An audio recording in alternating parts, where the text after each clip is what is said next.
Kontrol perbatasan ketat menimbulkan masalah kekurangan PMA di dalam negeri. MOL membuka program khusus perekrutan PMA pada pertengahan November dan mengumumkan bahwa mulai bulan Desember, majikan harus membeli asuransi kesehatan pandemi sebelum PMA tiba di Taiwan. 必须要由雇主为移工来投保医疗保险，来作为入境确诊后的医疗费用的给付。雇主必须要把保单先上传之后，移工才能够来入境。 6 polis asuransi kesehatan dengan nilai premi $1.200 Taiwan telah disetujui saat ini. Bila PMA terdiagnosis positif dalam waktu 30 hari setelah ia tiba dan menjalani karantina, ia akan mendapat kompensasi maksimal $500.000 Taiwan. 国外的 PCR 的钱以及隔离的费用也是必须相对由雇主来支应。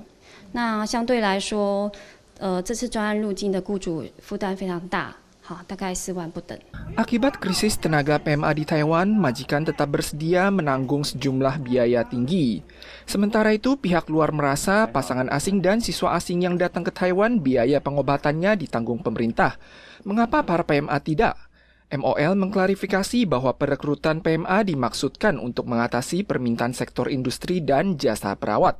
Pembelian asuransi kesehatan oleh majikan merupakan biaya yang harus ditanggung pihak pengguna jasa, juga merupakan keputusan antar kementerian dan bukan merupakan suatu bentuk diskriminasi.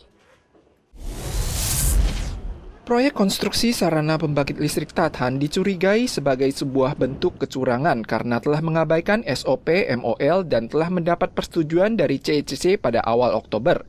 Proyek ini melibatkan tenaga 400 PMA Thailand yang didatangkan khusus untuk mengejar target konstruksi.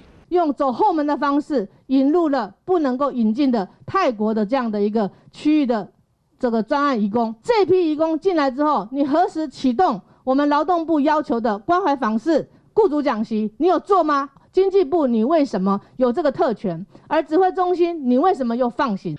Lai mengecam aksi pemasukan PMA Thailand proyek pembangkit listrik Tathan sebagai sebuah bentuk kecurangan. Namun Taipower menanggapi bahwa semuanya ini dilakukan sesuai dengan protokol pencegahan pandemi. 大潭发电厂新建机组为北部的重要电源，所以我们为了要克服疫情跟缺工的影响，就报请政府核定引进外籍劳工。 MOL menekankan bahwa kebijakan energi nasional memiliki kontribusi yang penting, maka mereka mengajukan permohonan perekrutan PMA.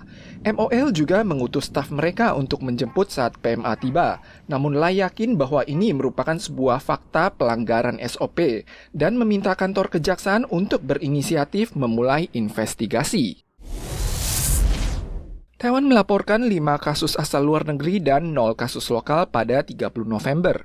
Untuk meningkatkan kapasitas perlindungan, pakar ahli menyarankan lansia di atas 65 tahun yang telah menerima 2 dosis vaksinasi, penghuni dan staf instansi perawatan jangka panjang, para medis, petugas pandemi, personil beresiko tinggi di barisan depan dan penyandang penyakit beresiko tinggi pada kelompok ke-9 perlu menerima vaksinasi dosis ketiga 6 bulan setelah dosis kedua.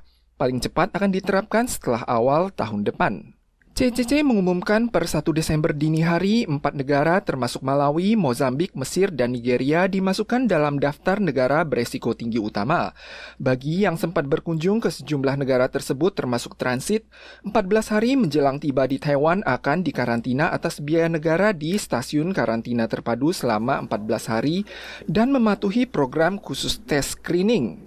CCC menyatakan tingkat waspada level 2 nasional akan dilanjutkan hingga sebelum 13 Desember dan merilis pedoman perayaan acara akhir tahun.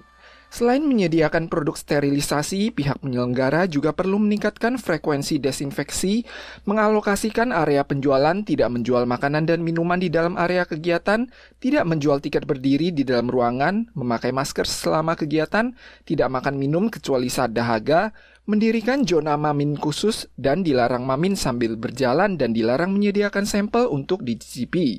Bagi yang menjalani proses karantina rumah, menderita demam dan gejala pernafasan tidak diizinkan berpartisipasi dalam acara tersebut.